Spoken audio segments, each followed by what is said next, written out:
তো বন্ধুরা, welcome to my channel Sangeeta Ghatak Tania's kitchen. আশা করি বন্ধুরা আপনারা সবাই ভালো আছেন, আমিও ভালো আছি। আজ আমি বানাবো বাঙালির প্রিয় মাছ কাতলা মাছের একটা রেসিপি, সেটা হলো কাতলা মাছের কালিয়া। বিয়ে বাড়ি বা রেস্টুরেন্টে যাবার কোনো প্রয়োজন নেই, আপনারা ঘরেই বানিয়ে এটা খেতে পারবেন। একদম সহজ পদ্ধতিতে বানাবো, একদম ঘরোয়া কিছু জিনিস দিয়ে তৈরি করব। চলুন ভিডিওটা শুরু থেকে শেষ পর্যন্ত দেখবেন, অবশ্যই আপনাদের ভালো লাগবে। চলুন রেসিপিটা স্টার্ট করি। আর কী কী উপকরণ দিয়ে করছি সেটা চলুন দেখে নেবেন। এখানে আমি নিয়েছি কাতলা মাছ, নিয়েছি পেঁয়াজ কুচি, পেঁয়াজ পেস্ট, রসুন আদা কাঁচা লঙ্কা পেস্ট, কিশমিশ চেরা কাঁচা লঙ্কা টমেটো পেস্ট, এখানে টক দই ফেটিয়ে নিয়েছি। আর গুঁড়ো মশলার মধ্যে নিয়েছি জিরে গুঁড়ো, ধনে গুঁড়ো, হলুদ গুঁড়ো, লঙ্কা গুঁড়ো, চিনি। আমি কড়াইয়ে তেল চাপিয়ে দিয়েছি, তেল গরম হয়ে গেছে। এবার পেঁয়াজটা আমি ভেজে নেব। পেঁয়াজটাকে আমি ভালো করে লাল লাল করে বেরেস্তা করে ভেজে তুলে নেব।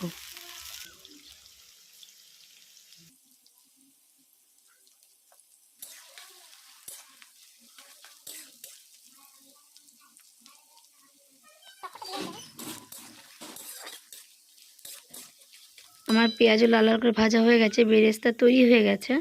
এবার ভালো করে এগুলো আমি তেল থেকে তুলে ভালো করে অন্য একটা জায়গায় তুলে নিলাম। ওই তেলের মধ্যেই আমি কাতলা মাছগুলো ভেজে নিচ্ছি।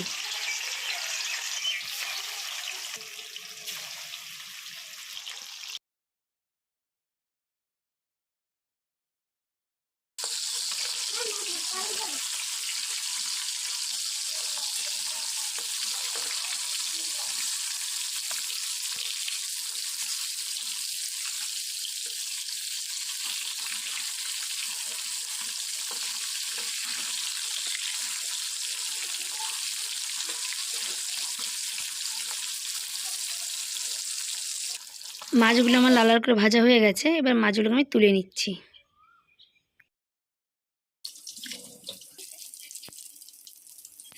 ওই একইভাবে আমি বাকি মাছগুলোকে ভেজে নিচ্ছি।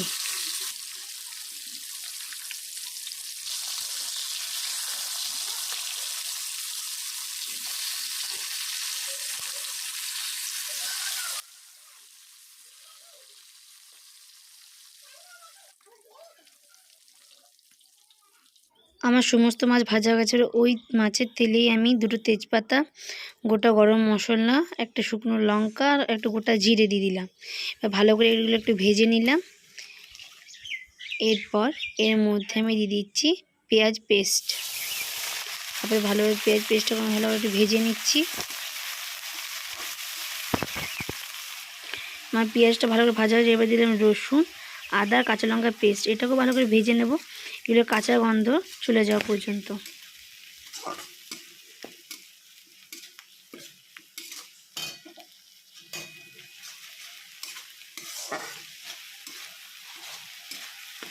আমার পেঁয়াজ আদা রসুন আর কাঁচা লঙ্কার পেস্টটা ভালো করে ভাজা হয়ে গেছে। এবার এর মধ্যে যে গুঁড়ো মশলাগুলো, হলুদ গুঁড়ো, জিরে গুঁড়ো, ধনে গুঁড়ো, চিনি আর লঙ্কা গুঁড়ো ভালো করে আমি মিশিয়ে নিচ্ছি।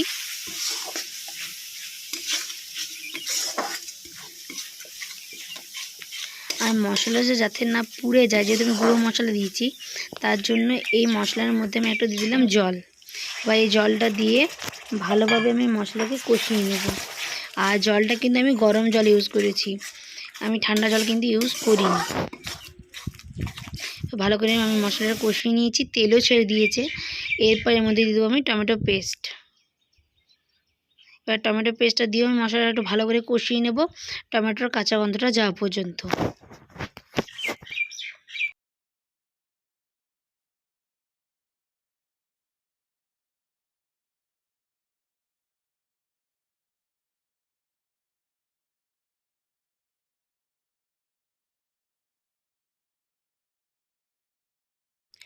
মশলাটা আমার ভালোভাবে কষিয়ে নেওয়া হয়ে গেছে। এরপর এর মধ্যে দিচ্ছি পরিমাণ মতো নুন। ভালো করে মশলার সাথে আমি নুনটা মিশিয়ে দিচ্ছি, আর একটু পরিমাণে আমি কষিয়ে নেব। আমার মশলাটা কষানো হয়ে গেছে। এরপর এর মধ্যে দিয়ে দেবো আমি টক দই, ফ্যাটানো টক দইটা। এটা দিয়েও আমি ভালো করে মশলাটার সাথে মিশিয়ে নিচ্ছি।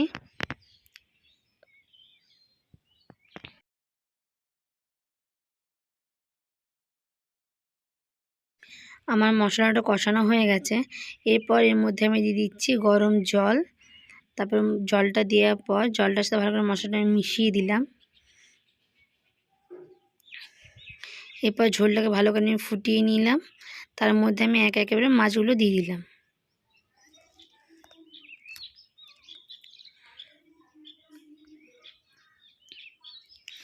আমার ঝোলটার মধ্যে মাছগুলো দেওয়ার পর এরপর এর উপরে আমি একটু বেরেস্তাগুলো ছড়িয়ে দেব, আর ছড়িয়ে দেবো একটু চেরা কাঁচা লঙ্কা আর কিছু পরিমাণে কিশমিশ।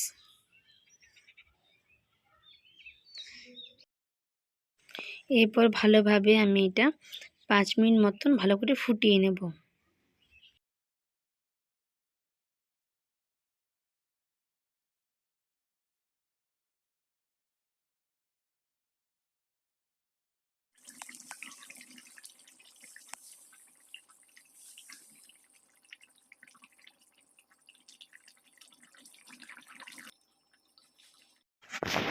মাছটা দেখতেই না লোভনীয় লাগছে।